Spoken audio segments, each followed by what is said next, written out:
Energy, Utilities, Environment, and Climate Committee will please come to order.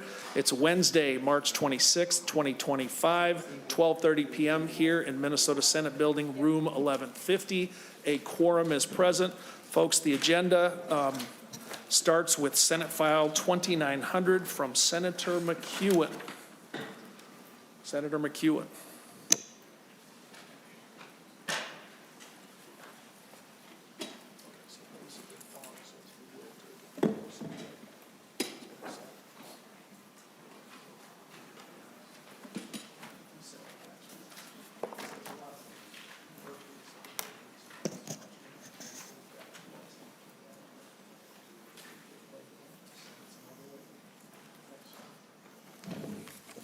Senator, thank you for your patience.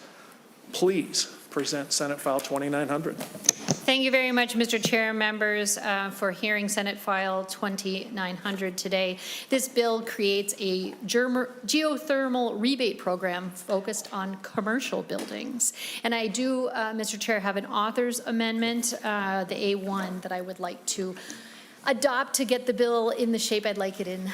Thank you, Senator McEwen. Senator McEwen offers the A1 amendment. Senator, do you want to describe it briefly for the members before we vote it on? Sure, Mr. Chair. The amendment adds a dollar amount. So there had been a blank. So the dollar amount is added in of $5 million. And then it allows for up to 10% of the rebate to go toward building improvements recommended by the required energy audit, which improves the efficiency of the system while also protecting the intent of the rebate program. That $5 million, let's see here. Make sure it fills in the allocation of $5 million. I said from the general fund and $5 million from the renewable development account. So thank you.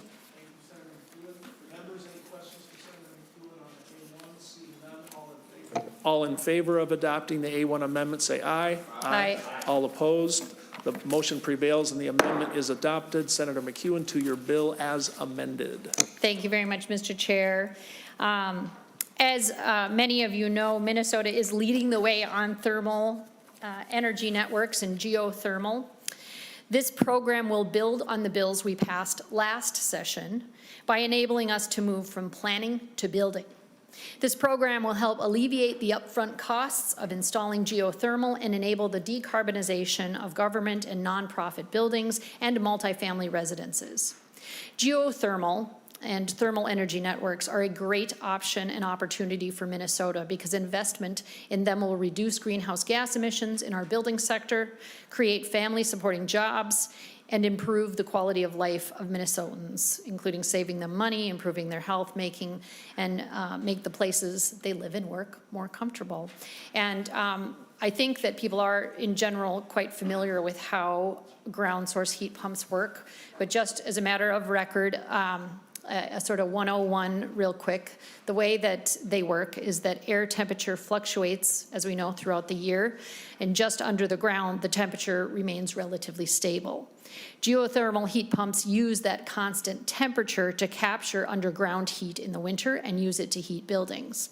In the summer, the reverse process is used and heat is taken out of our buildings and sequestered underground. Geothermal heat pumps are a carbon-free and efficient way to heat and cool our buildings. Because they remain efficient even when it is very cold out, they also provide benefits to the grid, avoiding the need for extra transmission and generation investments. And I believe I do have a couple of testifiers on the bill. Thank you for that, Senator McEwen. Well done. I do show Ms. Vautrin listed as a testifier. Ms. Vautrin, if you could come forward, and then Willie Miley on deck. Ms. Vautrin, welcome back to the committee. Please introduce yourself and present your testimony. Chair Frentz, members of the committee, my name is Aurora Vautrin, and I'm the Legislative Director for 100%. I also serve on the PUC's Thermal Energy Network Deployment Work Group. Thank you for the opportunity to testify today on SF 2900, a bill to create a geothermal rebate program in Minnesota. Earlier this week, this committee heard a bill to allocate more funds to the local government planning grant program. Needed because in its first year, it saw demand for almost twice the amount it was originally allocated. This rebate program will enable those local governments, along with others interested in geothermal for their commercial buildings and multifamily residences, to move past planning and into building and benefiting Minnesotans. Geothermal technology is not new, but the use of it at scale to help us transition our building sector to clean heating and cooling is. Our state has been thoughtful about our approach, and this bill is a great way to help get over the hump of the upfront cost of geothermal systems. Thank you for your time and considerations, and I will stick around for questions. Thank you, Ms. Vautrin. Yeah, please stay in case there are member questions. Willie Miley is our next testifier. Mr. Miley, if you could come forward, please. Welcome to the committee. Please introduce yourself and present your testimony. Good afternoon, Chair Frentz and committee members. Thank you for the opportunity to testify Mr. Miley, today. we tape this, and if you could be just a little closer to the microphone, it helps those people online. Thank you. Yeah, thank you. Good afternoon, Chair Frentz, committee members, and thank you for the opportunity to testify today. My name is Willie Miley. I'm the Regulatory Director at Darcy Solutions. We are an energy technology company focusing on groundwater-enabled geothermal heating and cooling systems. Our company grew out of technology that was initially developed at the University of Minnesota, and we're based in New Brighton, Minnesota. We support this bill because it will help accelerate the widespread adoption of geothermal heating and cooling across Minnesota. Increasing the use of geothermal HVAC systems not only significantly lowers carbon emissions, but will also reduce the need to build additional power generation and expand the electric grid. As buildings throughout our economy continue to further electrify, more overall power capacity is needed and higher stresses will be put on the grid during peak times. But because geothermal HVAC systems tap into the constant thermal source available underground, they require much less electricity than other types of HVAC systems when demand for heating and cooling is peaking on the hottest and coldest days. Simply put, more geothermal systems means less future electric grid build-out, which will result in lower costs for all ratepayers across the state. Building HVAC needs are unique, and decisions on HVAC system upgrades to increase efficiency and reduce emissions need to be made by each individual building owner. A similar rebate program already exists in Minnesota to incentivize air source heat pumps. By also providing rebates for geothermal systems, Minnesota building owners will have more options to install the efficient HVAC systems that make the most sense for their particular building. I want to thank Senator McEwen for authoring this impactful bill for incentivizing energy efficient and cost-effective geothermal HVAC systems. I respectfully urge the committee members to please advance this bill. Thank you again for your time today. Thank you very much, Mr. Miley. That's the end of the listed testifiers. Any members of the public who wish to come forward to testify on the bill? Seeing none, we'll go to member questions. Any questions, members, for Senator McEwen? It's the intention of the chair to lay the bill over for possible inclusion in the omnibus bill. Questions for Senator McEwen? Okay, seeing none, Senator McEwen, would you like the last word? Thank you, Mr. Chair. I just wanted to make sure that people were able to see also in our packets, there are letters of support from the Minnesota Pipe Trades Association, LIUNA, and I believe a couple of others as well. So I would refer members to those letters. Members always encouraged to look at the letters in your packet. With that, and seeing no member questions, thank you, Senator McEwen. Senate File 2900 is laid over. Our next bill up, also Senator McEwen, Senate File 2106. And Senator McEwen, I believe we have an A1 amendment for this bill as well. I do. All right, Senator McEwen offers the A1 amendment to Senate File 2106. Senator McEwen, would you like to describe the amendment a little bit? Sure, Mr. Chair. Again, the amendment provides an actual dollar amount that is being requested as part of the bill, and then also deletes the reference to the general fund as the source and replaces it with the renewable development account. Thank you, Senator McEwen. Member questions to the A1, if any? Seeing none, all in favor of adopting the A1 amendment, please say aye. Aye. All opposed, say nay. The motion prevails and the amendment is adopted. Senator McEwen, to your bill as amended. Thank you very much, Mr. Chair. Members, Senate Filed 2106 provides important energy resource information to the 800-plus communities in Minnesota with public wastewater treatment facilities. Recently, 2 separate studies were conducted at facilities located in St. Paul and Duluth in conjunction with federal grant opportunities. The studies identified enough available energy to serve as the primary heating source for approximately 40 million square feet of buildings served by 2 district energy systems. The feasibility study language contained in Senate File 2106 will identify wastewater facilities throughout the state where thermal energy from the facilities could be captured and utilized. The study will also quantify the total amount of energy available for heating purposes. This important information will provide communities a valuable data point that can be utilized in resource planning and economic development efforts. Finally, Senate File 2106 will provide limited funding for engineering review and design for 1 project in the 7-county metropolitan area and 1 project located outside of the metropolitan area. With me today, I have a testifier, Michael Auger from Evergreen Energy, who can elaborate on why Senate File 2106 is important to facilitating these opportunities. Thank you, Senator McEwen. Mr. Auger, welcome to the committee. Please identify yourself and present your testimony. Chair Frentz, members of the committee, my name is Michael Auger, and I am Senior Vice President and Chief Business Officer of Evergreen Energy.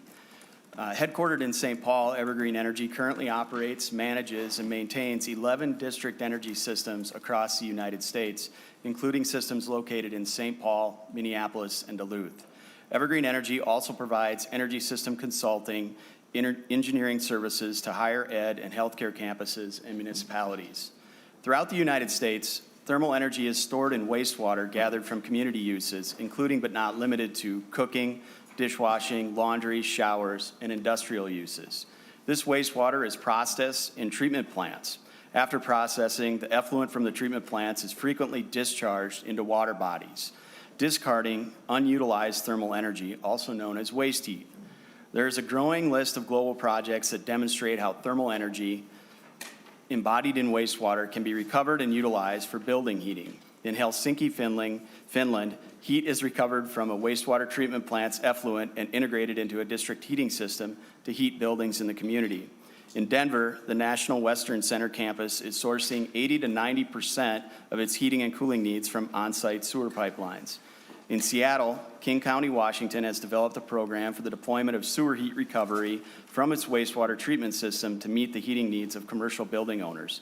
This is a circular economy heating solution generated by a local resource. As Senator McEwen mentioned, Minnesota has 800 public wastewater treatment facilities. Based on the characteristics and location, many of these facilities could become a heating solution for industry, agriculture, and the communities they are located in. Evergreen Energy's work in Duluth and St. Paul has demonstrated the potential of wastewater energy capture as a consistent, sustainable, and cost-stable heating resource for the communities the facilities are located in, along with an additional revenue source for the facility operators. The results were compelling. 2 wastewater facilities, enough thermal energy to heat over 40 million square feet of building space.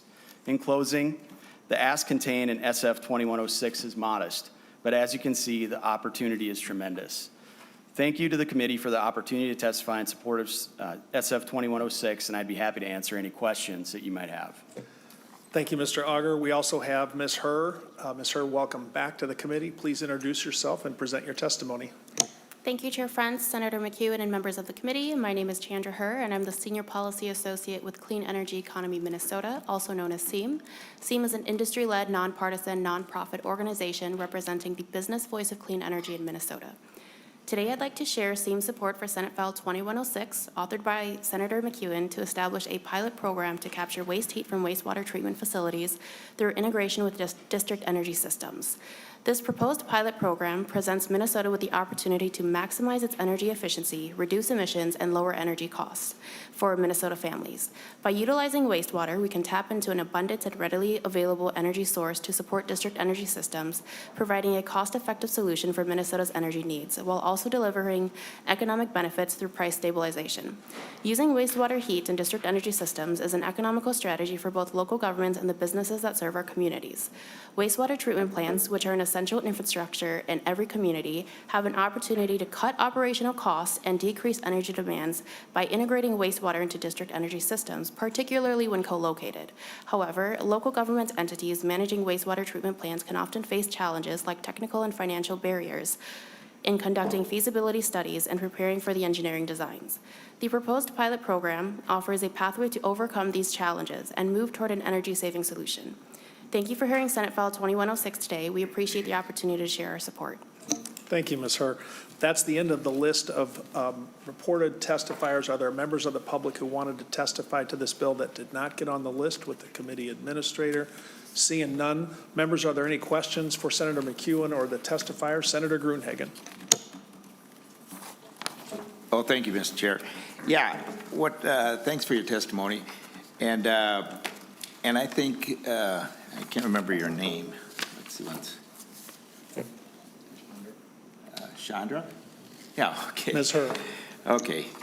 Well, Chandra, what would be helpful, and you kind of touched on it in your testimony, is a comparative price of alternative ways of heating capacity. In other words, what is the cost per unit or whatever compared to other ways of heating the same building? Are we higher, lower, or whatever? To me, that type of comparative advantage or analysis would help me as a layperson look at this to see if it's a viable option.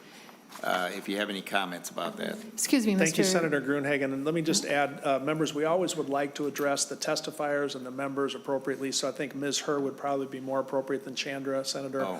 But having said that and appreciated the indulgence of everybody on that point, I think the question is to comparative cost, Ms. Herr. Senator McEwen, do you want the question first or you want to go to Ms. Herr?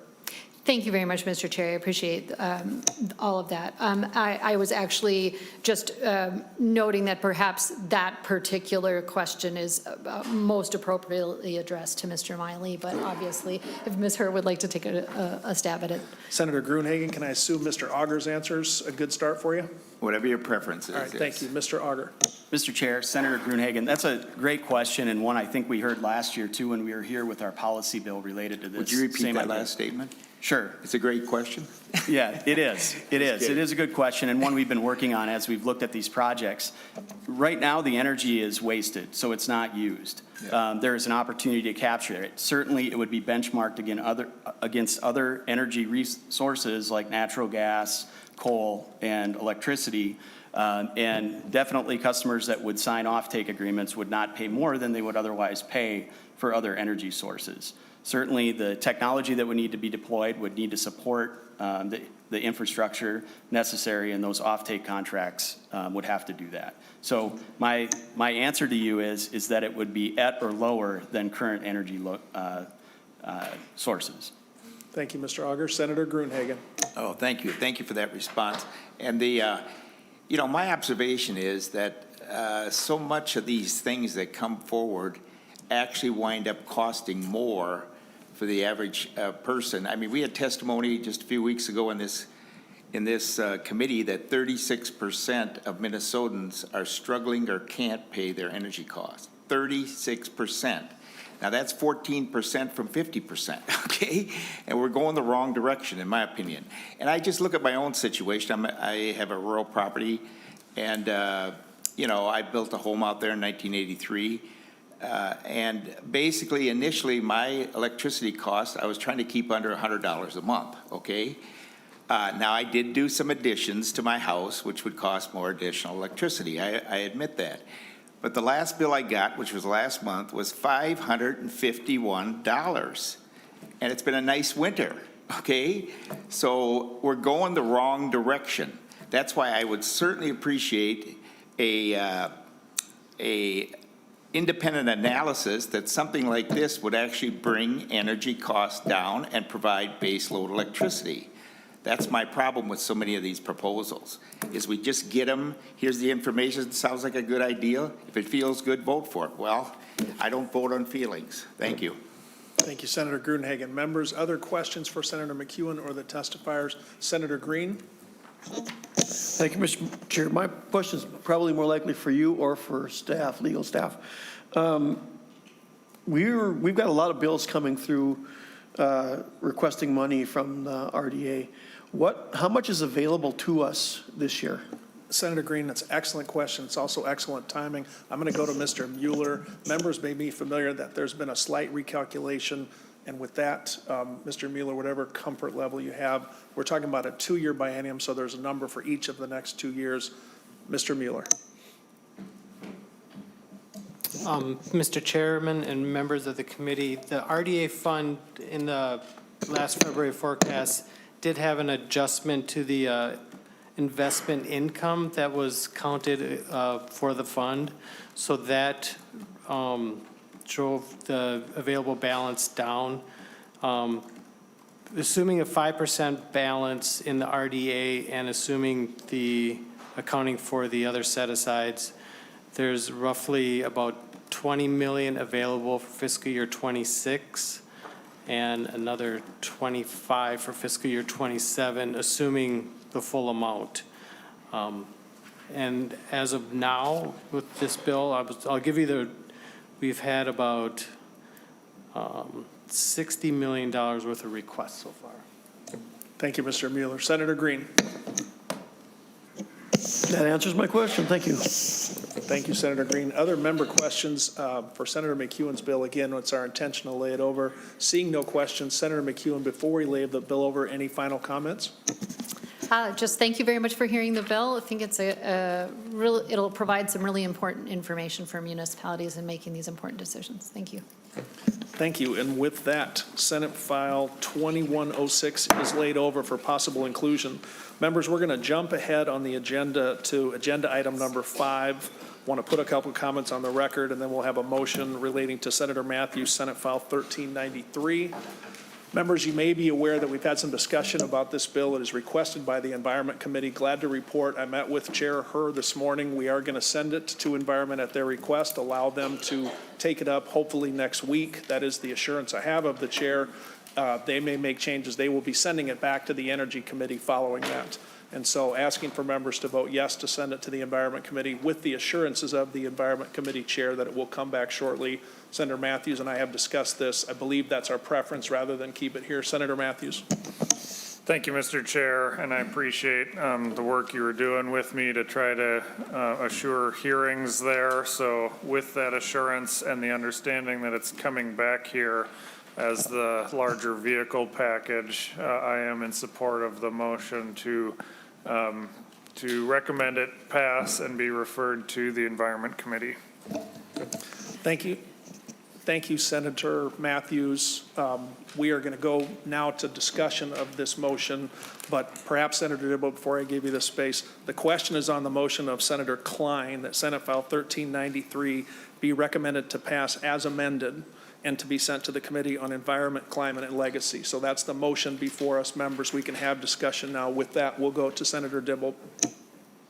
Thank you, Mr. Chair. If the motion is to recommend to pass, I will be voting against the motion, despite your polite request. Thank you. I would be willing to support your request if it's with no recommendation, just to get it to the next committee, but I can't vote with a recommendation to pass. I appreciate that, Senator Dibble. Each member will be able to put their vote on the record. There's not a request for a roll call, but if someone wants to make it, we can have that. Further member comment to the motion, Senator McEwen. Thank you very much, Mr. Chair. And likewise, I was also going to make the same comment. I'm very pleased that, obviously, that the bill is going to Environment, and I anticipating that. I look forward to that discussion around the environmental aspects of the bill. But I also am not in favor of voting to pass it, to recommend that it pass. So I would be voting against that as well. And similarly, if it did not have a recommendation, I would favor that. Thank you. Thank you, Senator McEwen. Other member comments to the motion? All right, seeing none, all in favor. The question is on the motion of Senator Klein that Senate File 1393 be recommended to pass as amended and sent to the Committee on Environment, Climate, and Legacy. Please say aye. Aye. All opposed? No. The motion prevails, and the motion is adopted, so it's off to Environment. Senator McEwen, Senator Dibble, I'm told that it'll have a vigorous discussion in the Environment Committee. Senator Mathews has made it clear to me that part's fine, but getting it right back is the part we're watching. So with that, we'll move on to the final item on the agenda. That's Senate File 2855. I'm going to hand the gavel over to Senator Zhang, and off we go.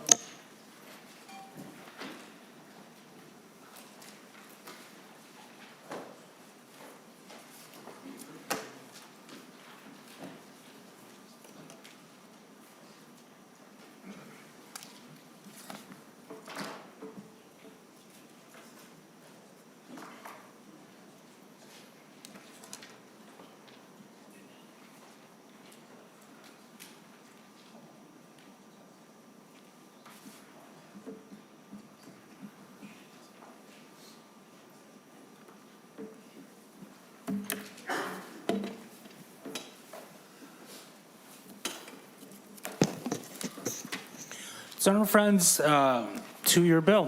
Thank you very much, Mr. Chair and members. I present to you Senate File 2855. If there's one thing this committee has focused on in a bipartisan fashion, it's the costs of energy. It hasn't been 10 minutes since a member of this committee asked about cost, and I think that's a good thing. Our state currently has law of 100% clean energy by 2040.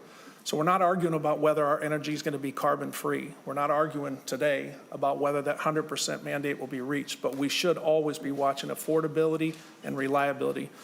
Senate File 2855 would sunset in 3 years' time our Community Solar Garden program. Brief history of that program is that established in order to promote solar in Minnesota. It allows a developer to take subscribers and provide solar energy to them, and those costs to be shared across the entire utility territory of XL. I think in the introduction of solar to Minnesota's marketplace, this program has been a success. We now have a vibrant marketplace where we have competitive prices in some areas, and we have developers that are doing great work establishing community solar gardens, utility-grade solar, and all the rest. However, I have always had concerns about the access provided to non-subscribing ratepayers. And so for members, I call your attention to this feature of community solar. There are ratepayers who are not subscribers. There are developers who are not getting the permission, so to speak, of the non-subscribing ratepayers, and those costs have grown beyond their useful life. What the bill does is essentially says 3 years from now that we would sunset the program. I think that is the smarter move as we ask, how can we bring down the costs? We don't even have to agree that the 100% bill is the smartest path for our state, but I hope we agree we want the lowest costs. XL Energy is required to report the fuel clause. That is the amount of money that XL gets to add to all ratepayers' bills in order to fund the different energy technologies. In the most recent reporting, the fuel clause totaled about $900 million. The section that is devoted to community solar is $262 million, in the neighborhood of 30% of the total fuel clause. That amount of energy generated is about 5% of the total. So one would be concerned that we're not building solar in the most cost-effective way. This basic economic principle guides me to ask you to vote yes to approve this bill and to sunset the program. The cheaper the energy is, the more we will build. The more expensive the energy is, the less we will build. Remember, members, we are told that the energy demand in this state will double in the next 20, 25 years. So we're very interested in how much we can build, and we're very interested in how much it costs. In my district, the city of Mankato is a participant in the Community Solar Garden program, and they have shared with me their numbers. I have estimated through work on the fuel clause and at the Public Utilities Commission that it adds an extra few dollars to every ratepayer's bill every single month. Mankato is a city of about 30,000. The bill credit that the city gets is now essentially nothing. So what we have in the city of Mankato is ratepayers paying extra money for the Community Solar Garden program, and this is the legacy program, and there's a new program that I'll talk about in a minute, with no credit to the city in the most recent rate year, but with each and every ratepayer in the city of Mankato bearing an extra burden. I don't think that is the most cost-effective way for us to deliver energy at all, much less solar, which is a part of our future. I have met with community solar garden subscribers in my district, good friends of mine, people that I trust and like. And Senator Dibble and I have had the conversation. The people that signed up for community solar are just as interested in clean energy, just as interested in low cost as the rest of us. They're just as Minnesotan as the rest of us. However, as a group, they are somewhat unaware of the impacts on the non-subscribing ratepayers. I will go a little farther and say, in my search in my district, I have not yet found a community solar garden subscriber who is even aware that there is a ratepayer impact on the non-subscribing ratepayers. Into that then, some of you know that in 2023, we ended the legacy program and began a new program that is limited in the amount that can be built and that directs a greater amount to low and middle income, helping those that have a little less, a priority of this committee. That part of it is good, but there are better ways for us to help low-income ratepayers. Several of them are in the jurisdiction of this committee. And I would ask, isn't there a better way for us to do this? I have followed the Public Utilities Commission dockets on community solar, and many of you know about the docket that moved the rate of reimbursement from so-called ARR to VOS. That was a part of the discussion. That change has been made, although it's being litigated. And I think that's a sign to all of us that a program designed to introduce solar has been a success. Solar is here, but it's time to ask how we can pivot. And the access to the non-subscribing ratepayers has now grown to about 800 megawatts. We're not introducing solar anymore, folks. I know that the committee has other bills that we're working on, including net metering, and I'm simply asking, isn't it time to have this conversation? We have some very dedicated stakeholders who are prepared to testify. I've met with every single one of them. Some of you know that after we established the new program, I went and sat with the board of the Minnesota Solar Developers, MNSEA, sat with them for 2 hours and said, I would like to have your partnership in finding a better pathway here. To date, we have not found one. And therefore, this bill is being brought forward. And Mr. Chair, my motion would be to send it to the floor of the Minnesota Senate on passage here. And I want to take a quote from one of the stakeholder letters that have been submitted in your packets to show you I'm here asking for partnership to help lower costs, which every Minnesotan wants. Our good friends at SEAM, who help us in so many ways, including providing the business partnership with the state to bring our clean energy goals forward, has submitted a letter saying, my words, not theirs, I don't think we should sunset it, but let's talk about it. And I quote from that letter, we could support a more measured approach to how the new LMI CSG program could be improved. Members, I'm asking for your yes vote on this bill in that spirit. This bill in its current form does not have to be the final word, but it's time we make the tough decisions. And I want to share with you, members of the committee, which, as you know, I take some personal pride in joining you and being a member. This committee has shown a willingness to make tough bipartisan decisions in the past. We've made tough decisions on the advanced nuclear study, sending a unanimous yes vote from all Republican and Democrat members, even when that wasn't that popular, because we felt it was in the best interest of the state and we felt that conversation can continue. Senator Paul Gazelka, I'm quoting a Republican, said we need clean, affordable, and reliable energy. He gave on the clean. We owed a fight on the affordability and the reliability part, and that's what this bill would do. We have in the Commerce Committee real tough questions being asked about healthcare costs, and I commend you, Chair Klein, for your willingness to say, no, it's not popular to step into this discussion, and yes, we are going to step into the discussion. I think the people of Minnesota are better off for that. And I'm asking in the same spirit as we approve the advanced nuclear study for members to consider support for this bill. Not the end of the conversation, but an appropriate starting point, because I have not found a better way to address the issue of costs as we go forward. And happy to engage with stakeholders, as you darn well know, Mr. Chair. And with that, would ask that we take the testimony of the members that want to come forward, and appreciate your time on the issue. Thank you, Chair Frentz, for your presentation on Senate File 2855. First up, we have Rick Evans, and next up is Pete Wyckoff.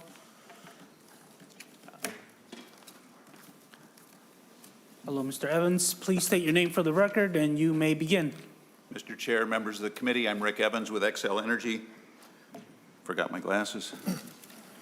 Thank you for the opportunity to comment on Senate File 2855. I'm going to try to skip over some of the things that Senator Frentz already covered, but as he mentioned, the program was created in 2013. Xcel Energy was the only utility that was required to implement the program. Other utilities had the option of doing so, though none of them have. The program required Xcel Energy to buy all of the solar garden energy that was offered. So it was an uncapped program, and in addition, it carried a very high price even for solar energy. The result of that is that we received far in excess of the amount of community solar garden projects from what was expected when the bill was passed. I was working for Xcel Energy when the bill was passed. We were thinking that maybe 60 to 100 megawatts would be a great solar garden program. To date, we have about 900 megawatts of solar gardens. And the combination of these two things, the amount of it, the uncapped nature of the program, and the high price, has resulted, as Senator Frentz mentioned, in an impact on our customers' bills, especially those customers that are not participants or that are not subscribers who don't get the benefit of the credit.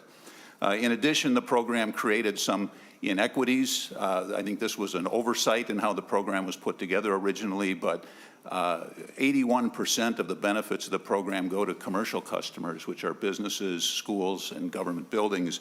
Only 16% went to residential customers, who really were the target of the bill. In many cases, I shouldn't say in many, in some cases, developers actually actively excluded low-income customers from being subscribers. So it really created some inequities across our customers. One other problem or situation that Senator Frentz didn't mention is that as a result of the program, our distribution grid, that is the small wires that carry energy to your homes and businesses from our transmission grid, has become significantly congested with solar gardens. The distribution grid was not originally built and designed to take a lot of energy directly onto the distribution grid, and yet that is by definition what solar gardens do. Prime interconnection points became congested with the solar garden generation, and as a result, we have long lines of customers either who want to put up rooftop generation or want to build more solar gardens, who are waiting in line to interconnect with our system.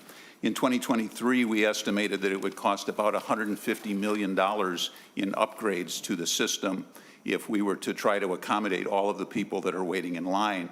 Now, there's an entire process for interconnection, and for the most part, developers are asked to pay the cost of upgrades that are needed. So I don't mean to suggest that somehow Xcel Energy has responsibility for doing this, but the congestion on the grid is another significant thing to think about when we're talking about solar gardens.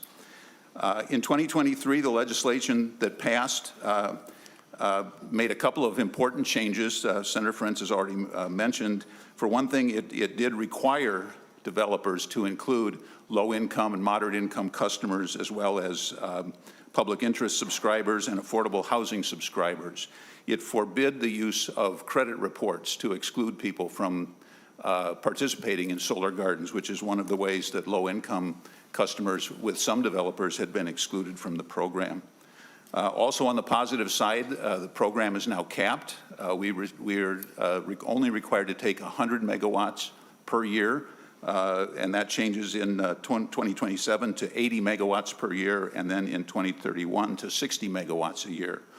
That cap on the program will help limit the impact of CSG on our customers, community solar gardens, on our customers. It will also help us in resource planning. On the other hand, the solar garden energy price is still as much as double the cost of other carbon-free resources that we have available to us. This cost is passed through, as Senator Frentz mentioned, to all of our customers through the fuel clause on their bill.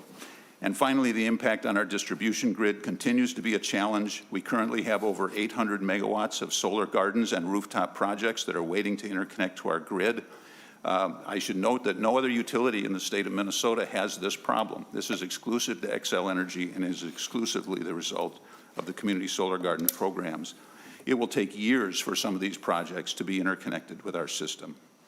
In addition, about 145 megawatts of those that are in line are now starting to impact the transmission grid, meaning that MISO has become involved in doing studies to see what upgrades on the transmission grid might be required in order to accommodate these. So the reforms of 2023 improved the program in some ways, but solar garden energy is an expensive resource and it still places stress on our distribution grid. As Xcel Energy pursues the goal of carbon-free energy, we're also concerned that it be provided at the lowest cost to our customers. Senate File 2855 starts an important conversation about the cost of community solar gardens, and we look forward to engaging in that conversation. I will be around for questions. Thank you, Mr. Evans. Next up, we have Mr. Wyckoff. Thank you, Chair. Thank you, Senator Frentz. Thank you, committee members. Thank you for the opportunity to present today on SF 2855, a bill to sunset the low and moderate income community solar garden, or CSG program, that the department has administered for the last year. Just to clarify, we are not talking about the legacy CSG program. We're not talking about the program that began in 2023. We're talking about the new program that launched in 2024. I am here to testify the department feels a move to sunset the new program is premature. I'm joined in the room by Assistant Commissioner Alyssa Polish, who can answer technical questions about the program. In a nutshell, the low and moderate, or LMI, income CSG program is delivering benefits to the state now as we work to implement our 100% clean by 2040 law. Two, the program provides a mechanism for low and moderate income households to offset their own electric usage while achieving bill savings. Three, if we sunset the CSG program before we let the experiment on distributed solar models that began in 2023 play out, we will do so without the benefit of any real data on the relative cost and benefits of alternative ways to fill the distributed solar niche, a type of solar that will be needed as part of our optimal mix. And four, if we move to sunset the program, we place at risk the $64 million in federal funds awarded to the state of Minnesota via the Solar for All grant program. As we have testified before, to meet Minnesota's 100% by 2040 clean electricity law, we are going to need a lot more solar. We need a yes and approach at all different scales. We will likely need more than 7 times the solar capacity, likely more than 7 times the solar capacity that will be needed will be delivered by the CSG program. We anticipate maximally 1/7 of the solar energy that would need to be delivered would be delivered by the CSG program if it runs all the way to 2040. In our solar mix, we will need substantial distributed solar. Community solar is the model, and the only model at this point, adding more distributed solar at the scale that it adds today. And as the recent legislative required study found, it is doing so while delivering benefits to Minnesotans. The benefit cost analysis found the program is delivering benefits to ratepayers and to society. The LMI CSG program launched in January 2024. The program is tailored to provide LMI households with access to solar to offset their own load, much like a household would if they installed solar on their own home, and importantly, in the case of community solar, through a mechanism that allows more households, even those without the financial means to pay for their own systems or their own roof, to participate. To date, Commerce has approved 81 megawatts of capacity, just under 10 megawatts of which are already generating solar power. Based on the subscription plans for approved projects in the 2024 program year, over 62% of approved capacity will serve low and moderate income Minnesotans, and almost all are to residential subscribers. Importantly, the program is delivering affordability benefits. Energy burdens are regressive and very hard to manage if you don't have the capital to make upfront energy efficiency investments, as is often the case for income-eligible households. By contrast, a community solar subscription is an accessible way to control your household's energy cost and is one of the few ways a renter has to address their energy burden. And with the new federal Solar for All funds, we now have additional resources to drive deeper CSG program bill savings for low-income households.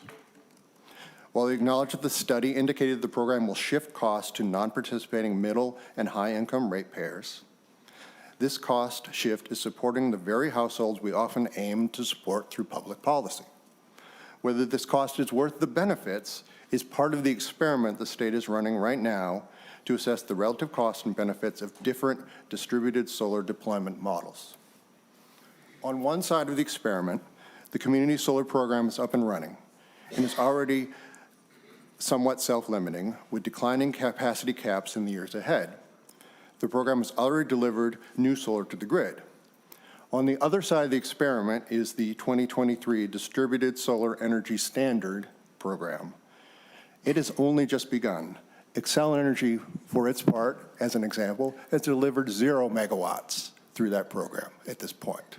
That program will allow a direct comparison between the value of CSGs and the value of getting that similar sized distributed solar a different way. To reiterate, we feel it is premature to sunset this program. It is scaling today. It is delivering savings to the target households it was designed to serve, and will deliver even greater savings with new federal funds. We urge you to let the experiment you started in 2023 run. Thank you, Mr. Wyckoff, for your testimony. Next, we have Ralph Kaler from Novel Energies and Brian Vetter. And to the members of the public, we appreciate your testimony, but we would like to remind folks that there are a lot of folks signing up to testify. We would like to ask you that you keep your statements concise and under 2 minutes, but I will try to give some leeway as I have given to the others. Mr. Kaler. Thank you, Okay. committee. As Nick knows, I'm a man of few words. I only speak when I need to. No, I'm here. I'm Ralph Kaler from Eota, Minnesota. I'm a 4th-generation lifelong Minnesota farmer. We have generations 5 and 6 living and operating the farm now. Our family is also the founders and principal owners of Novel Energy Solutions. We're a community solar developer now providing the jobs and income for over 200 families. I'm here to ask you to not support SF 2855. The information lamenting the community that community solar is expensive, selective, and not in demand is disingenuous and misleading. It's unique because of the savings for subscribers and the contributions through our rural communities. I think it's very important to highlight the issues such as the congestion and getting the delivery that Xcel Energy just highlighted just proves to the inefficiency of their management and their future service. No one is forced to subscribe to get savings to a community garden. No one is forced to lease their land, and there continues to be strong demand for both, a sign of the program's success and acceptance. This sunset is an attempt by government to take away a functioning, voluntary, opt-in opportunity from middle-class residents and businesses to give additional profit to the utility who just doesn't like to share. Community solar gardens are only a way for people whose home is shaded, are renters or low to moderate income households, those without tax credits, to save money and reduce their carbon footprint via renewable energy.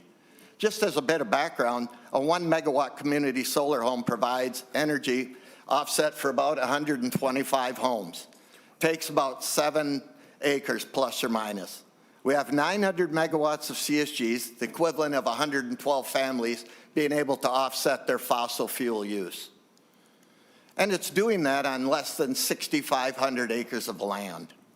It's 100% Minnesota produced, 100% Minnesota used. It provides over a 300% income for the rural landowners versus corn and soybeans. It makes the odds of keeping a farm much better. As far as land use goes, 10 gigawatts of solar, if we're to get that, where less than 1 would require 100,000 acres. That's less land than we lose to urban development every year. You can look at that up with CERT's Minnesota Farmland Solar by the numbers. The cost numbers repeatedly stated by Senator Frentz have been shown to be skewed in favor of the utility. The cost views are inflated. The economic and social benefits of solar are not accurately included in the value side of the equation. In fact, Excel's own calculations showed the value of solar to be over 20 cents when the VOS rates were first presented. They continue to go down. We run about half corn, half soybeans in it. If we put all our costs for the tractors on the soybeans, we can make corn look really bad. That's what's happening with the community solar program. If the CSG increases cost theory were true, Excel's cost per kilowatt hour would be higher than the rural electric associations who don't participate in the CSGs. But they're not. They're lower than that. Comparisons of Excel's kilowatt cost to non-solar guarded providers' cost shows it's not the reason that costs are going up. We need to take this out of the bubble. The insinuation that non-subscribers pay $7 a month more to community solar is fabricated. Should the CS program get suspended, consumer costs are going to continue to rise. There's no rebate, no savings coming for them in the future. We're looking at double the demand. No one will get a $7 per month savings from sunsetting the program. Excel will keep the margin and strengthen their monopoly status on consumers. We ask that you review this request and reject it. If we need to get a different program, we can talk, but sunsetting this is absolutely the wrong way for government to interfere with a successful program. Thank you. Thank you, Mr. Kaler. Next, Mr. Vetter. Please state your name for the record and you may proceed. Good afternoon. My name is Brian Vetter, and I am a retired third-generation family farmer, and I have passed my farm on to my sons, which would make a fourth generation. I was introduced to the Community Solar Garden, or CSG program, by the Kaler family, also a family farm. I was intrigued by the idea of solar, and as I became educated, I was sold on it. The idea of green, renewable, sustainable, independent electricity was a way for me and my family to help serve my neighbors and the environment at the same time. Last week, I was informed of a bill that will sunset or eliminate the CSG program. That is why I am here to present some questions and thoughts about this. I know you will hear a lot about budgets, reforms, cuts, but I am here to speak on behalf of the people. My first question would be, how do people without the means to build or install a solar, such as shaded homes, people that are renting, low-income people, rural areas without proper infrastructure, schools and et cetera, be able to benefit from solar? My second question would be, will eliminating this program take my and others like me the opportunity away from investing in a clean future and turn it over to large corporations, example, Xcel Energy, to control, manage, and ultimately set the rates? My goals are to be able to provide clean, green energy for everyone and allow my next generations to grow and prosper. A friend of mine told me a long time ago, think of solar like farming. Instead of farming the land, harvest the sun, and it doesn't cost nearly as much. Thank you. Thank you, Mr. Vetter. Next, we have Patty O'Keefe from Vote Solar and Charlie Ryback from Cooperative Energy Futures.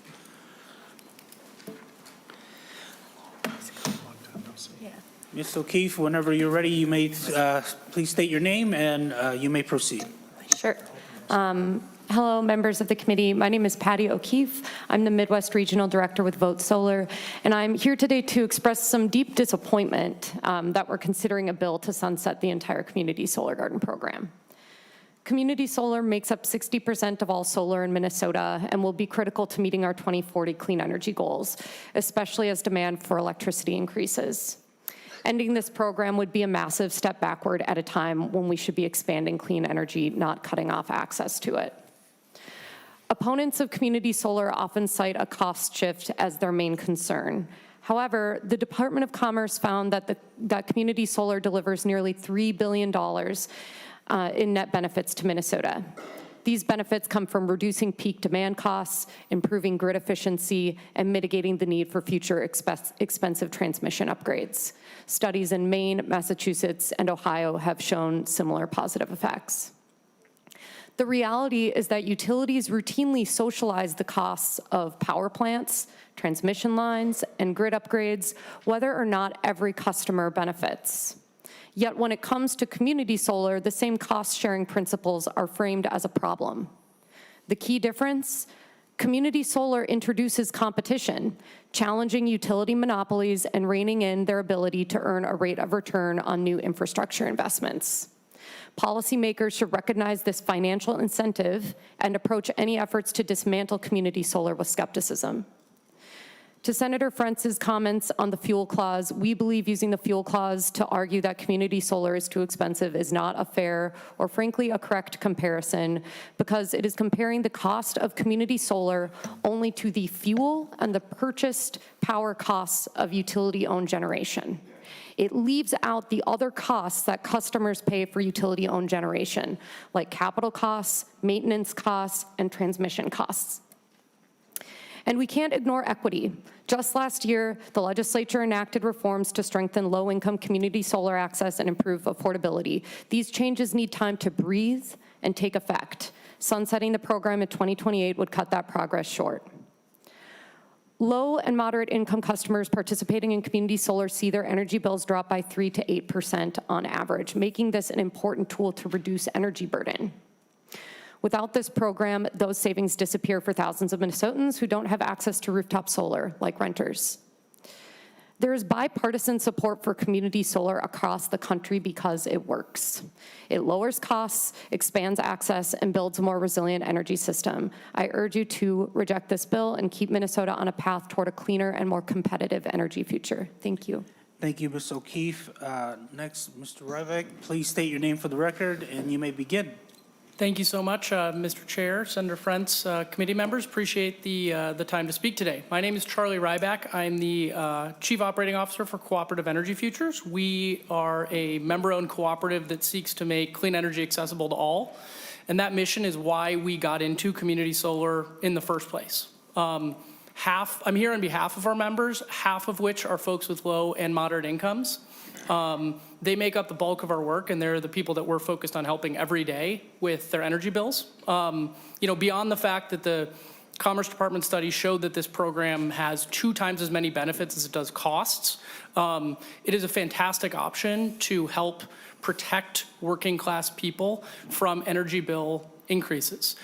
Renters are a huge part of our programs. Renters can't go and put solar on their roofs, but they can participate in the community solar program so they can benefit from it that way. We've done a large amount of targeted outreach to manufactured home parks in rural areas of the state. These are folks that have really, really high energy burdens, and we have helped them directly bring down their bills through this program. Eliminating it would threaten that work and would threaten those energy bill decreases that those folks have seen.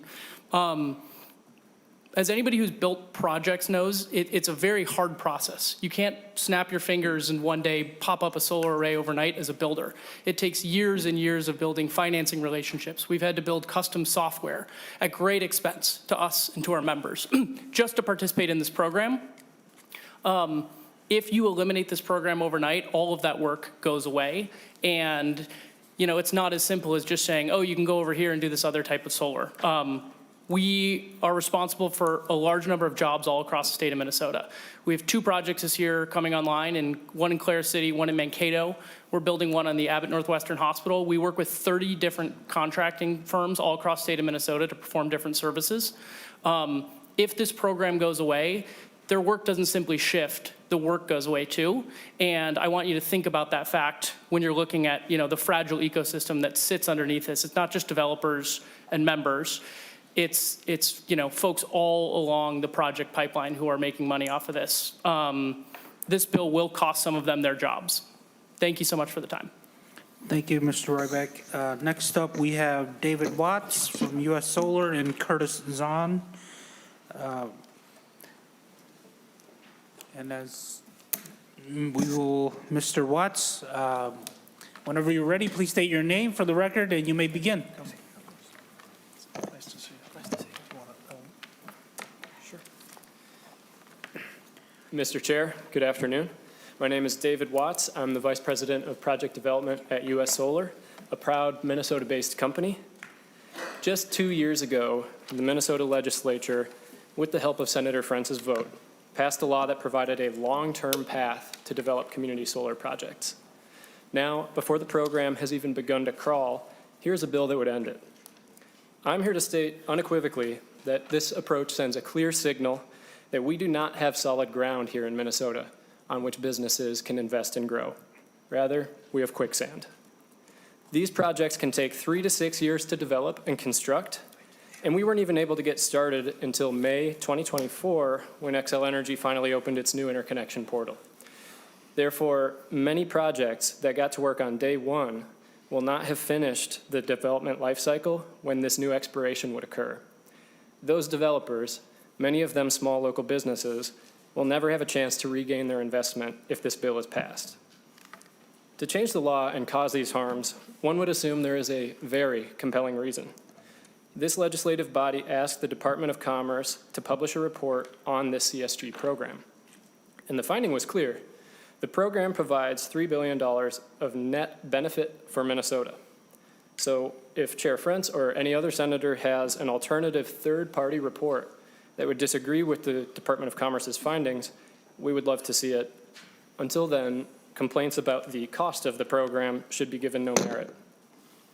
In conclusion, local businesses like US Solar paid attention to the long-term nature of the LMI Access CSG bill, and we made hiring and investment decisions with that in mind. This bill would create real financial losses because many of those investments would not get through the project development lifecycle before this proposed expiration. And on top of that, this bill would erode trust with the business community by replacing their solid ground with quicksand. Thank you for your time. Thank you, Mr. Watts. Next, Mr. Zahn, please state your name for the record and you may begin. Good afternoon, committee members. My name is Curtis Zahn, and I'm here on behalf of the Minnesota Solar Energy Industries Association and its over 170 members who range from small businesses who install rooftop solar to larger developers and manufacturers and everyone in between who support those folks and Minnesota's transition to a clean energy economy. Prior to joining MNCI, I worked at Commerce starting in May of 2014 as the Assistant General Counsel for the Energy Division and eventually the Assistant Commissioner of Energy. So I've worked with Minnesota's CSG program practically from the beginning. Over 8 legislative sessions, the solar industry worked to revamp the CSG program to ensure the goals of the program were being met and address whatever concerns were raised about it. The industry responded to and recommended changes to meet the demands of many stakeholders, from utilities to equity groups, ratepayer advocates, other energy groups like Fresh Energy, and labor organizations, while attempting to retain the vibrant industry that developed when Minnesota was a national leader and that is necessary for Minnesota to meet its clean energy goals in a fair, equitable, and democratic way. The industry was told that the program was too uncertain, requiring utilities to guess about how many megawatts of CSGs would be developed each year. So the industry agreed to cap the program. The industry was told they needed more consumer protections, so the industry developed proposals for added disclosures, increased oversight and reporting, and new options for subscribers to easily enter and exit the program. The industry was told it wanted more residential subscribers, including low to moderate income subscribers. So the industry proposed new requirements requiring CSGs to have a certain percentage of these subscribers. And even though the value of solar is the only PUC-approved rate that accurately values distributed solar energy generation, the industry agreed to no longer use the VOS, but rather a percentage of ratepayers' average retail rates. Labor wanted gardens to implement a prevailing wage, so we did that. But the asks kept coming. At every turn, the industry met every complaint, every concern, and every desired adjustment. The 2023 CSG revamp was and should be considered a legislative success. Now we are again asked to end a program that is a result of years of negotiation and compromise, a program that provides a net benefit to all Minnesotans and especially LMI ratepayers, according to the Commerce study required by this legislature. Understandably, this is an ask the industry cannot agree to, not just for itself, but for all Minnesotans, especially the low to moderate income households who typically don't have another way to be part of Minnesota's renewable energy future. Thank you. Thank you, Mr. Zahn. Next up, we have Kevin Cray and John Kren.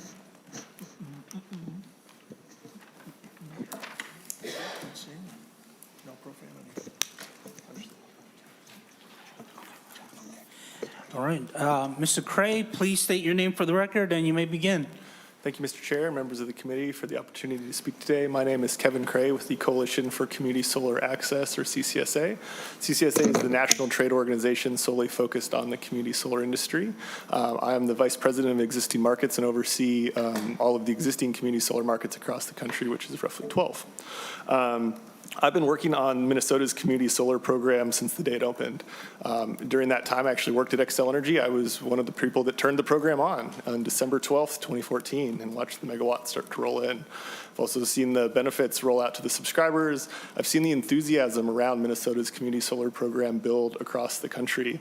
I've seen that enthusiasm continue as Minnesota took, again, a leading role in revamping its community solar program through House File 2310.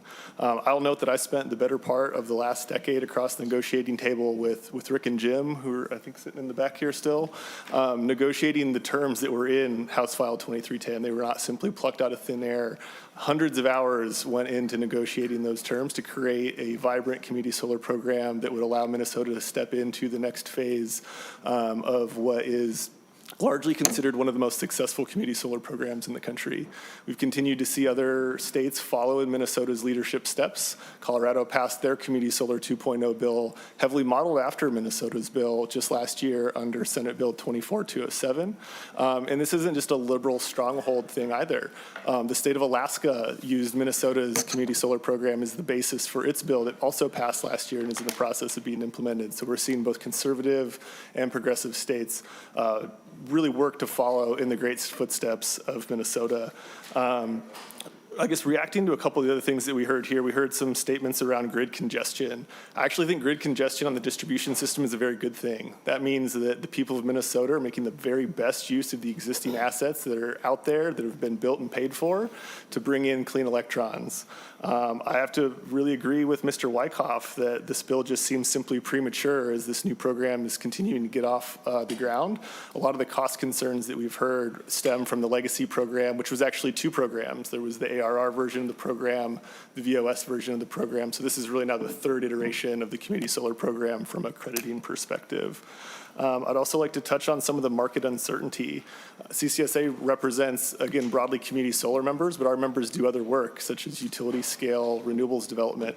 They're watching this very closely because this creates market uncertainty that they will take into account when they bid into future IRPs.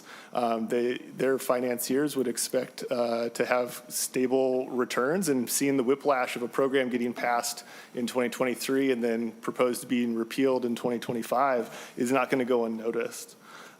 Again, from a national perspective, I think it's important that we recognize Minnesota's leadership in this space, and I'd love to see that continue. Lastly, just noting that the community solar program is really just a portion of Minnesota's energy transition, but importantly, it is the equitable part of that transition. Without the community solar program, it is just kind of broadly happening across the thing, and people do not have the direct opportunity to participate in that energy transition to the extent that they may want to. Based on this, I urge your no vote on Senate File 2855, and I stand ready for questions. Thank you. Thank you for your testimony. And next, Mr. Kren. Please state your name for the record, and you may begin. Mr. Chair and committee members, my name is John Kren. I'm a volunteer with the Sierra Club, and I chair the clean energy and legislative teams at the local chapter.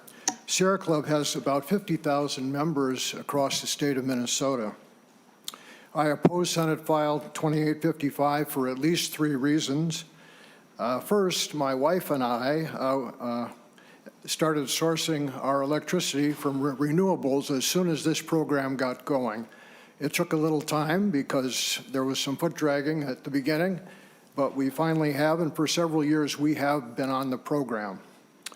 We're now electrifying. We've got a plug-in vehicle. We're electrifying other portions of our house that are based on natural gas, and we're moving toward a fully electric house, and we want to have renewable electricity for that house.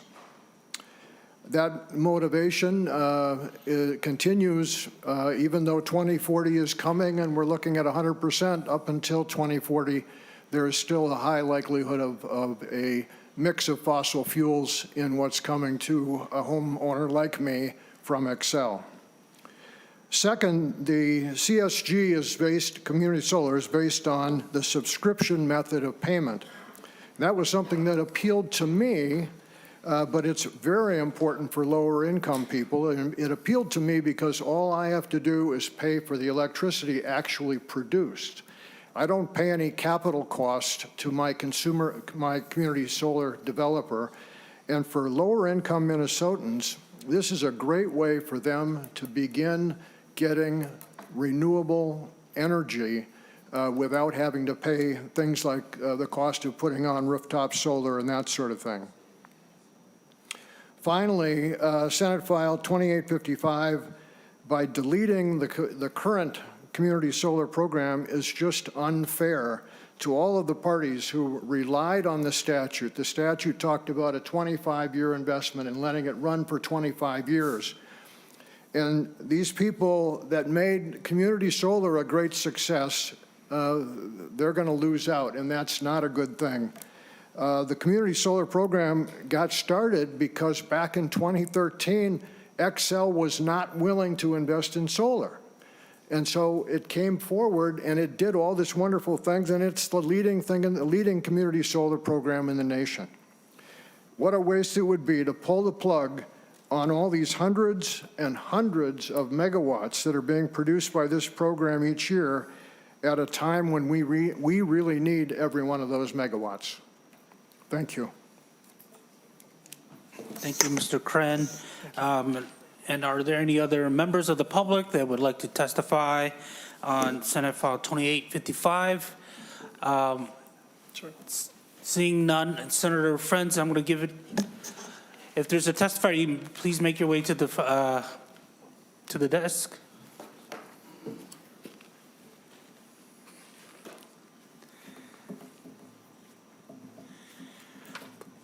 Please, welcome to the Minnesota Energy Committee. Please state your name for the record and you may proceed. My name is Christopher Locke. I'm working in site acquisition with Cooperative Energy Futures. And it's such an innovative program. I mean, as a working class person my whole life, I've driven down streets and seen solar panels on people's roofs, and you're kind of like, as a working class person, that person's got some money. I don't know if I'll ever have solar panels. And when this program came along, now I have a route to it, and a reliable one, and it's saving money.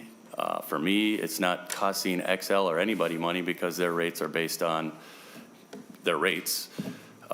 We all know how that works. In any case, this is something for working class people. I think if we've seen anything in the last few years here, working class people feel ignored, and society does not benefit when that is the case. We need to see people of all equal levels of class being able to participate in the economic system, and we also need to be able to participate in new technology. I've also seen schools that are interested in training people for the future. I think the most jobs out there are in solar. And so we're looking at potentially doing some CSGs at schools where that training is going on. It's just a super dynamic program, and I don't understand why anybody would want to get rid of it. It just seems really bizarre to me. And I mean, would Xcel be doing any solar if it wasn't forced to do so by the state of Minnesota? I think we all know the answer to that is maybe. But what they're doing now has all been forced on them. And so I think the idea that we're doing something bad by having community solar is ridiculous based on that. So I just would like to see this program get more time to show that it's worth something, because I don't think there's anybody out there who engaged in it thinks it's worth nothing or bad. So thank you. Thank you, Mr. Locke. What's your name? Chris. What's your last name? Locke. And before I hand it off to the members, I'll give it to Senator Frentz. Thank you, Mr. Chair and members. I have a number of comments for you.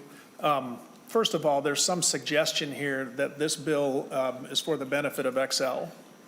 Xcel is not the financial entity. The developer comes to the subscribers agree to subscribe, then the solar garden is built, and then the developer and the subscribers receive the financial credit.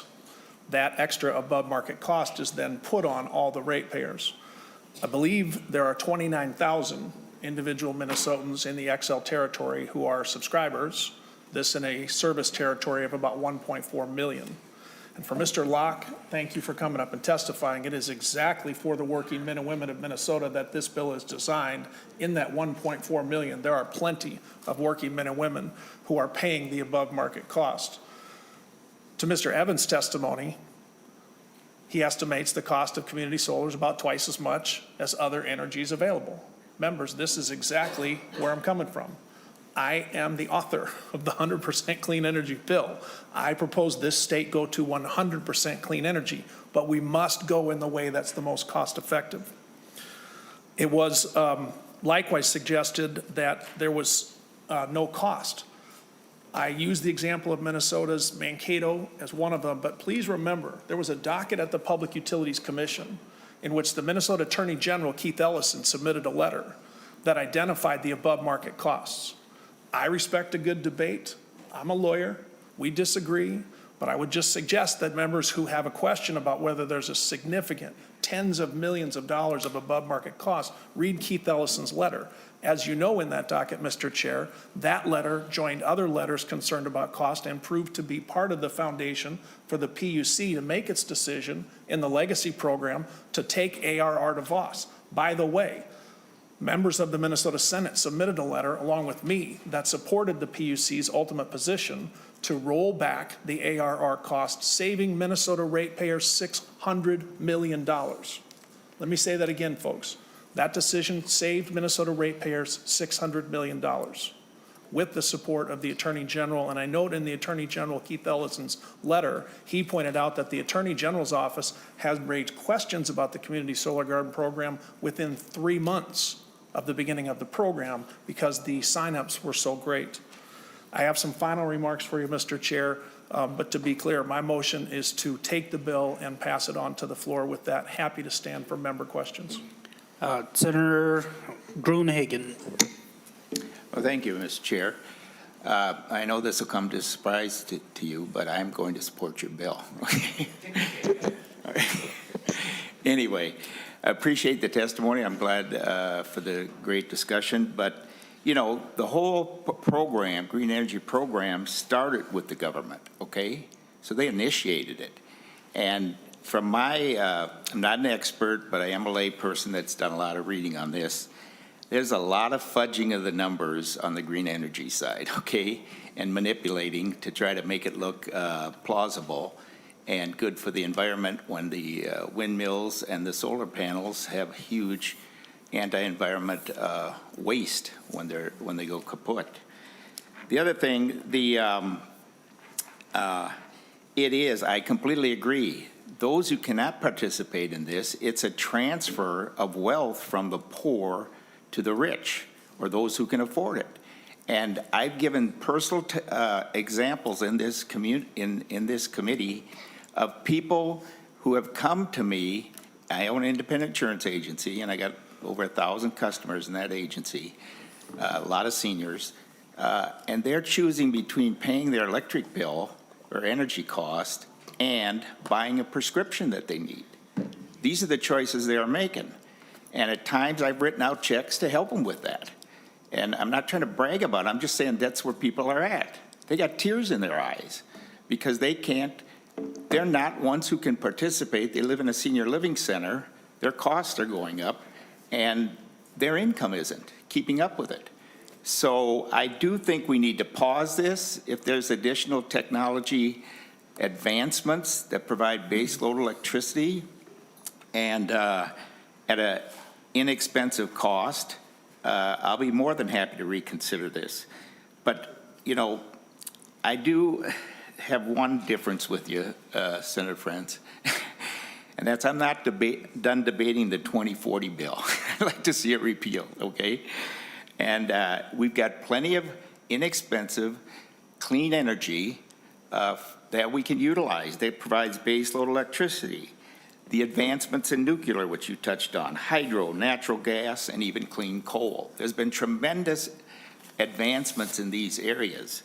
So my question to you is, Do you agree with everything I just said? No, just kidding.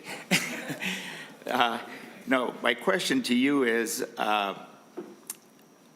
based on the concerns that have been brought up. Oh, one other thing I'd just like to say before I ask that question. You know, when a lot of billions of federal money show up to support something, right or wrong, a lot of people jump into it, okay, for whatever benefits. And I understand that. That's human nature. And the IRS code has been a social engineering program in this country for years, along with government subsidies. So, and I think this is an area that's experienced a lot of these things to draw people in. And once you're in, I understand there's consequences to ending a program like this. But do you agree with the idea that, and I think you did do, that this, number one, you touched on it, it doubles the cost. Number two, those who can't participate are really subsidizing the wealthier people who can. Do you agree with that? Senator Frentz. Thank you, Mr. Chair, and thank you, Senator Gruenhagen. I agree that the central concern I have about the program is the subsidization by the other 1.4 million of the subscribers. And I think that's why a better approach would be to sunset this in 3 years. I would add that the government does make choices to try to signal what we think is best in the market. The most prominent example in my district is ethanol, which is something that the government does to say we want to have a fuel that burns cleaner and promotes the sale of the crops that our farmers grow. So I support the ethanol program that this country has, and in the same way, I do like incentives. I just think this one is too expensive. Mr. Chair, just one follow-up. Senator Gruenhagen. Oh, thank you. Thanks for that response, Senator Frentz. Yeah, the other thing, we do have to look nationally, and we do have a new president who has a totally different idea compared to the previous president in terms of green energy. So I do think this pause is prudent also, because I think a lot of the federal subsidies and tax credits will disappear under the current president. So again, I thank you for doing that. Thank you, Senator Gruenhagen. Next, we have Senator Hoffman. Glenn, I'm sitting here going, you finally crossed over. I'm just so proud of you after knowing you for 30 years. No, in all sincerity, we had this conversation. You were over in the other body, and Senator Weber and Dibble, we were all in this committee. You might have been, no, you didn't come in that time. The solar standard stuff we worked on, and you know, the value of solar. I mean, this is bringing back some great conversations. Did we set this up to be exactly how it should be or could be? And like any other thing we've done, whether it be, you know, CPI to now ECHO or CIP to ECHO, we change things because things evolve. And to have these conversations are really hard. But I think you're spot on. I'm just absolutely sitting there going, you're digging into something that I miss being part of on a constant basis. I mean, this is really a good conversation that's going in here. And so I think when you look at, because the savings now have been basically eroded because of the fuel claim stuff, right? So it's like, what are we going to do about that? And I said to Senator Weber, as we're here, we sat having this conversation 12, 13 years ago, and it's like, okay, you know, let's have that conversation again. Get those people in the room like we did 12 years ago when we were over at the old SOP, Senator Frentz, and it was everybody who had a saying in this was in that conversation. So I appreciate what you're doing. I appreciate you for digging deep in this, and I appreciate you for bringing this conversation back. And I'm going to agree with the good senator from Glencoe. Don't tell my mom, Glenn, I'm agreeing with you. But you know, I think this gets us going in that direction. So thank you once again, Senator, for bringing that. And clearly, we all need to be back in that conversation. Thank you, Senator Hoffman. Senator Rurick. Thank you, Mr. Chair, and thank you, Senator Frentz, for bringing this bill. I think one of the important things that has to happen in this committee, maybe even more so than others, is starting tough conversations and bringing folks in to talk about solutions. And we all have a lot of different ideas on how to get there. And so like this committee, as opposed to many others, we have to blend all kinds of these interests to find out what's best. And I just want to make, one thing. I want to say thank you to Mr. Vetter. I really appreciated your approach and how you came and were posing questions sincerely, as opposed to Mr. Kaler, who seemed very, very confrontational, which is not helping us along our conversation and getting where we need to get to. Because a lot of the testimony that we heard here today, and which we get from most people, is you're looking out for your self-interests. And I understand that. Our role is to look out for the interests of all Minnesotans.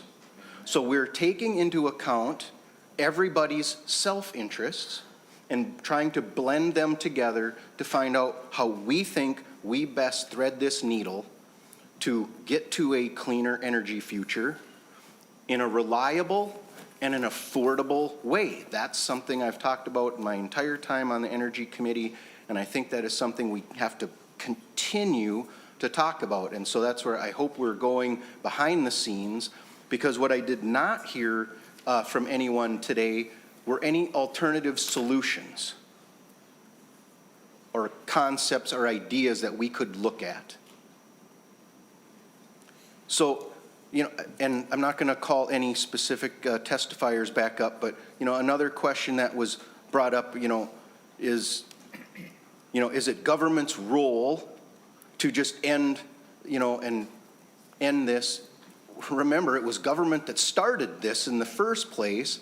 And the other question is government required to have a program that would serve folks? Can these companies reach out to low and middle income folks and try to run a program without government doing it and telling them they have to?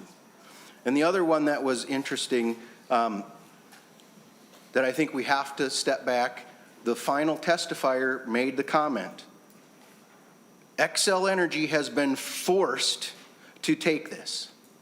And I think many of us can agree, if you are forced to do something, then you're probably not doing it in the most efficient and economical way, because you have to take whatever's coming. And we heard some numbers about how CSGs represent a very high percentage of solar that's in the market. But we have to ask the question, is that because it is mandated and thus it is keeping other forms of solar out of the market? Which I believe is the case. Some of these other types of solar that are cheaper would have a much bigger market share if they were on equal ground as community solar gardens, but they're not. So these are all things that we have to weigh, and I think this bill is a great way of at least beginning that conversation. I believe this is getting us in that right direction, and if hopefully behind the scenes we're having more of the discussions on alternatives, because without it, this bill should move forward as it is and be passed as it is, because we have to watch out for those expenses for everyone, not just a select few who find out about the program and then take advantage. So thank you. Next up, we have Senator Dibble. Thank you, Mr. Chair. Thank you, Senator Frentz, for sparking a vigorous discussion. If that's your goal, you've succeeded at that. I won't be able to support your bill today, and I appreciate the conversations that we've had over the past years, which you referenced in your bill presentation. And I will commend you on the changes you've succeeded in achieving to the Community Solar Gardens program as it was. And of course, now we have kind of a new phase with a lot of differences in how the new and prospective solar gardens are organized and the rules by which they abide. And those were good changes. I think we agreed on a lot of those points along the way. I even agreed with Senator Gruenhagen on some of the arguments he made back in the day that, Goldman Sachs shouldn't be the sole beneficiary in receiving all the profits from solar gardens, and folks of modest means should be allowed in, and there should be a sufficient number of folks in state who are participating, et cetera. And you achieved those fairly substantial and significant reforms, both in the existing solar gardens and then prospectively, like I said, in the new solar garden. And also, I think it was you who initiated the study that we heard about from a number of the testifiers, including the Assistant Commissioner, Mr. Wyckoff, which I think cuts against a lot of the arguments that we've heard today, including the rationale and justification for sunsetting solar gardens, which is it's a net cost and net drain overall. I think the evidence shows that through a lot of mechanisms, not the least of which is avoided costs available to us through distributed generation and things like line loss, et cetera, the net benefit, even to those who don't subscribe, is greater than the cost. And so it's an overall benefit. We also think we heard just heard an argument that this somehow shoves other forms of solar out of the market. I think we heard the opposite from Assistant Commissioner Wyckoff. This will be one part of a very robust part of the solar energy that we need. In those forms of solar are coming and will come, and it will never displace or replace those, but it allows, like we heard the working man just testify, it allows him to benefit and participate in solar in a way he can't himself by putting up an array on his roof. So it just feels like we've achieved a lot and created a lot of positive change. You're rightly taking your victory lap with the support of the AG and the decision of the PUC, and so to now just wipe it off the table as an option going into the future, I don't think is well advised. But I appreciate the debate. Thank you, Chair Frentz. Next up, we have Senator McEwen. Thank you very much, Mr. Chair. I also am not going to be able to support this bill. And I would note that it's quite the coalition that does support it. I've heard from a number of my constituents who are really upset about this bill and feel, frankly, quite blindsided by it for some of the reasons that we just heard from Senator Dibble, that the benefits greatly outweigh the costs, that this is definitely a gain. This is something actually that my constituents up north would like to see expanded beyond just the Excel territory. So to see it pulled back and sunsetted like this feels wrong. You know, it just strikes me the sort of framing that we've heard is, you know, the idea of threading the needle and trying to find the perfect mix and that sort of thing. This is not threading the needle. This is taking away the program. So I'm very strongly opposed to this. I would be very distressed to see it go to the floor and certainly to pass. And because of the sort of outrage and upset that I have heard both from my constituency and the environmental community in our state, I'm going to ask for a roll call and the intent that it would go to the floor. I think that just that transparency for people to understand who comes down where and why. I'll certainly, and I've already made some requests to see this letter from the Attorney General that you cited, Senator Frentz, and I'll take a closer look at that. And I admit I do need to do a little bit deeper dive. So if this goes to the floor, I'll be ready to talk all about it. Yeah, that's all I have to say for now. Thank you. Mr. Chair. Thank you, Senator McEwen. Senator Frentz. Thank you. Thank you, Senator McEwen. You are true to your core character, and I have no doubt that constituents have reached out to you with concern. I share this with you just in perspective, and I look forward to the future discussions. As has been noted, members, any utility can engage in community solar. It's only XL that is required to accept the solar subscriptions. And I just want this to be food for thought. That includes Duluth's beloved Minnesota Power, who at any time, with the suggestion of any constituent, any ratepayer, could have put up community solar at any moment in the last 12 years. Not a single example. And I asked members, what does that tell you about the benefits? And I think for the cost versus benefit analysis, I just want to remind members that the fuel clause is not only certified by the Public Utilities Commission, but has a process by which XL is required to provide information that is reviewed by the Department of Commerce before Xcel gets permission to put it on ratepayers' bills. So just sharing with members, there is a way to measure the cost versus benefit. And one of the points I've tried to drive home is 1 megawatt of solar has 1 megawatt of solar of climate benefits, whether it is part of a 100 megawatt array or whether it is part of a standalone.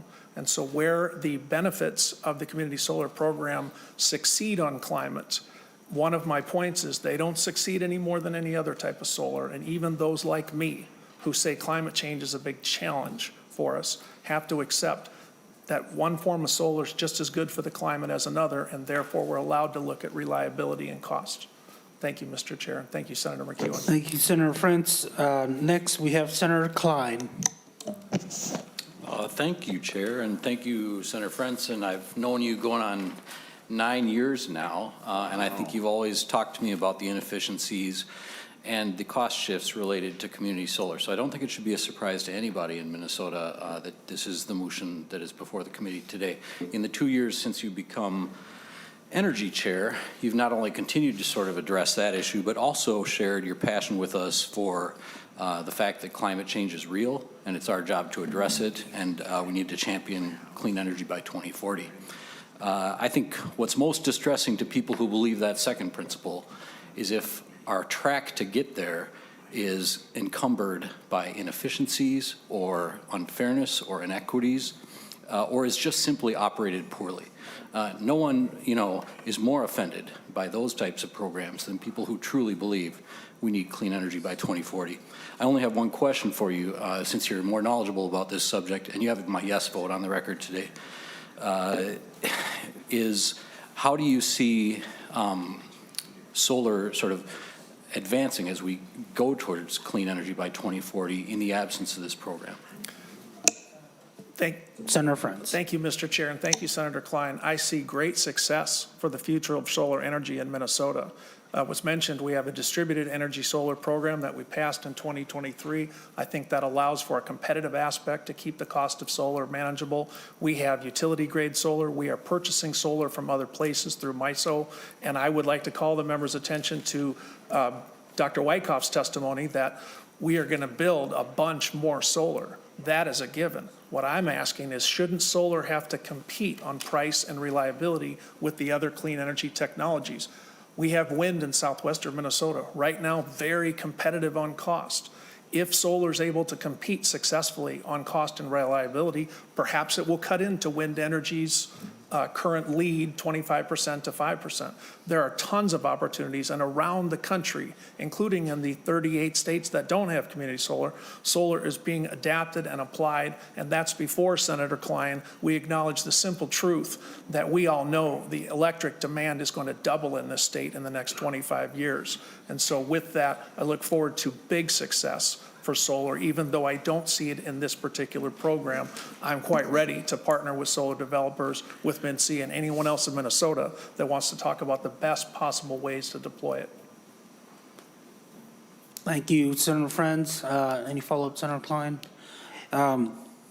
Before I go to Senator Mathews, is there anybody else that would like to comment or have a question? Before I hand it off to you, Senator Mathews, as the lead on this committee, I'd like to add that, I thank you, Senator Frentz, for taking a look at this. I know cost is something that's real. We've heard from Minnesotans, you and I guess in particular, more than other people about the cost of energy and the cost of utilities. However, I believe that what Senator Dibble had mentioned, that this program does have its successes too. The program saves money for people who cannot afford a solar and are renters, and it lets them participate in the clean energy movement. The new commerce study that many people here have referred to shows the benefits outweighing the costs. CSG allows farmers to make money. And I differ a little bit from Senator Rarick.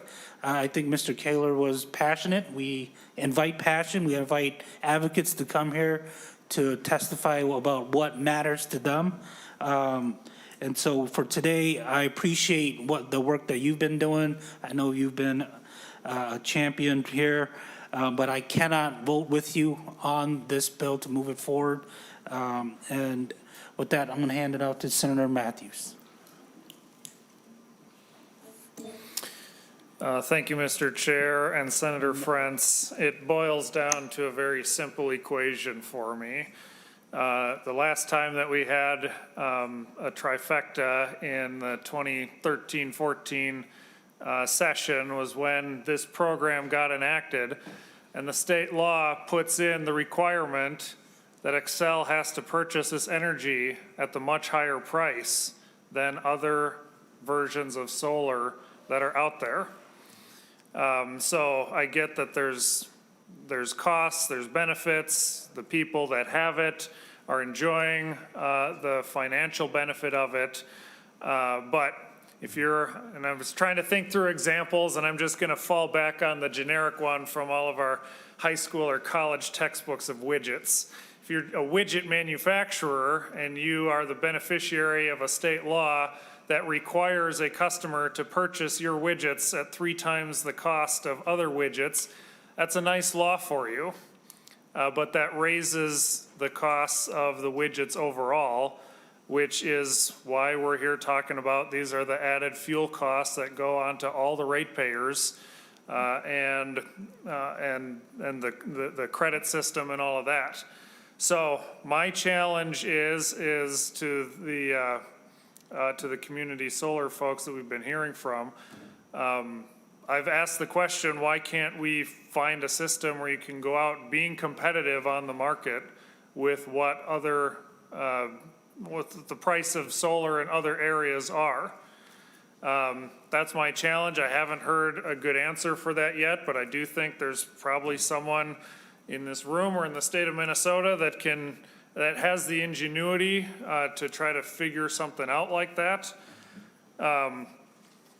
And this bill is a long time coming. This is not a surprise. Community solar has been closely under a microscope before.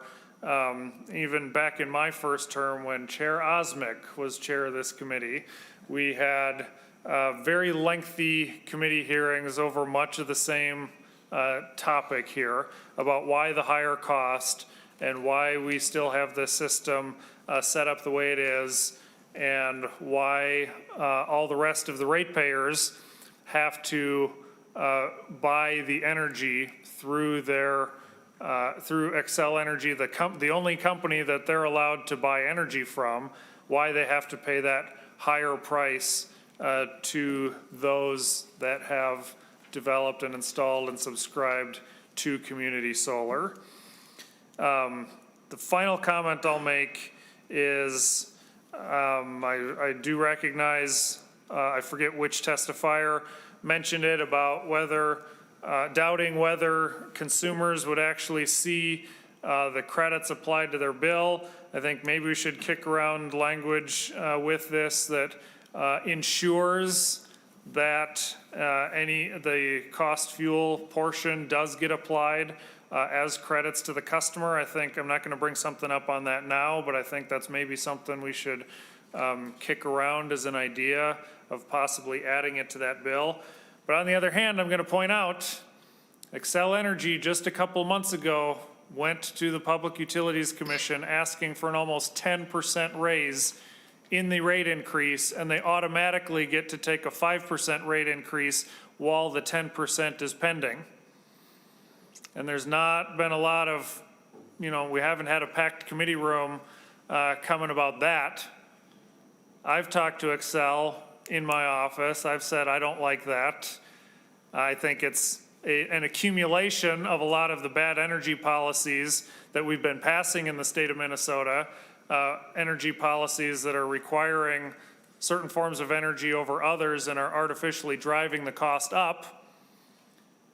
But I do agree that this one change here is a step that we should take in the right direction, because at the end of the day, we should not be mandating in state law the purchase of solar power at a 2 or 3 or 4 times rate than other forms of solar power. So with that, I'm going to support the bill today I appreciate the discussion that we've had and looking forward to continue to work on this bill with the author and with others. Senator Frentz. Thank you, members. One of the strengths of this committee has always been willingness to talk about things that aren't that easy to talk about. And each and every one of you brought your perspective. That's what makes the Senate Energy Committee stronger. I look forward to continued discussions. Members, I'm asking you to vote yes on this bill, send it to the floor with the pledge to each one of you to continue the conversation to try to get it right. Thank you, Mr. Chair, and thank you, members.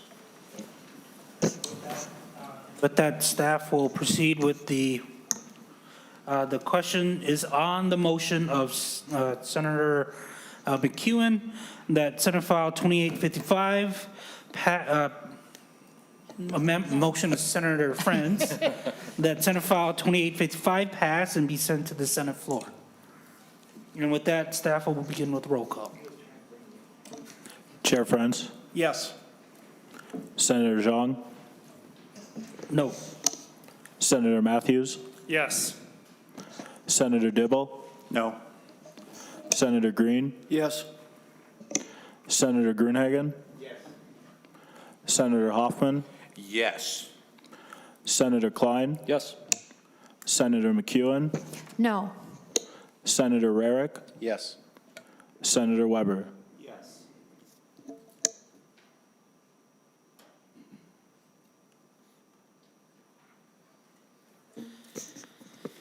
There being 8 yes votes and 3 no votes, the motion prevails. Thank you, members. And with that,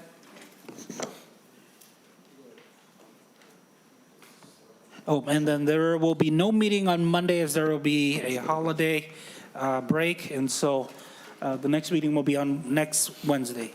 Thank you, and the Senate Energy Committee is adjourned.